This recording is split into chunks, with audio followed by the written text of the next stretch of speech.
Le tourbillon des sociétés modernes, l'argent émerge comme le catalyseur de nos divisions les plus profondes. Jadis un simple moyen d'échange, il est devenu le miroir déformant de nos valeurs et de nos identités. Là où autrefois nous étions unis par des liens de solidarité et de fraternité, nous sommes désormais séparés par des barrières invisibles, érigées par la cupidité et l'avidité.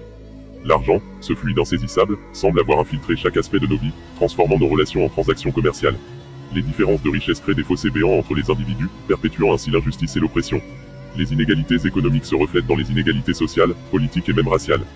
Dans cette ère où la valeur d'un être humain est mesurée en fonction de son portefeuille plutôt que de sa moralité, nous sommes entraînés dans une spirale descendante de conflits et de désaccords. L'argent devient l'outil par excellence pour manipuler les masses, pour semer la discorde et pour attiser les flammes de la division. Les puissants de ce monde utilisent l'argent comme une arme, créant des clivages entre les riches et les pauvres, entre les élites et les démunis. La politique, censée être le pilier de la démocratie, devient un terrain de jeu où se jouent les intérêts financiers des plus fortunés, ignorant ainsi les besoins et les aspirations des plus vulnérables. Et pourtant, au cœur de cette tourmente, réside l'espoir d'un changement. Car si l'argent a le pouvoir de diviser, il a aussi le pouvoir de réunir.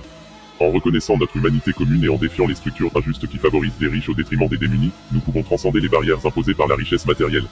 En fin de compte, c'est notre capacité à reconnaître la valeur intrinsèque de chaque individu, indépendamment de sa richesse ou de son statut, qui déterminera notre capacité à surmonter les divisions engendrées par l'argent. Car tant que nous continuerons à placer la cupidité au-dessus de la compassion, l'argent continuera à nous diviser, à fragmenter notre société et à éroder le tissu même de notre humanité, @ombrezal.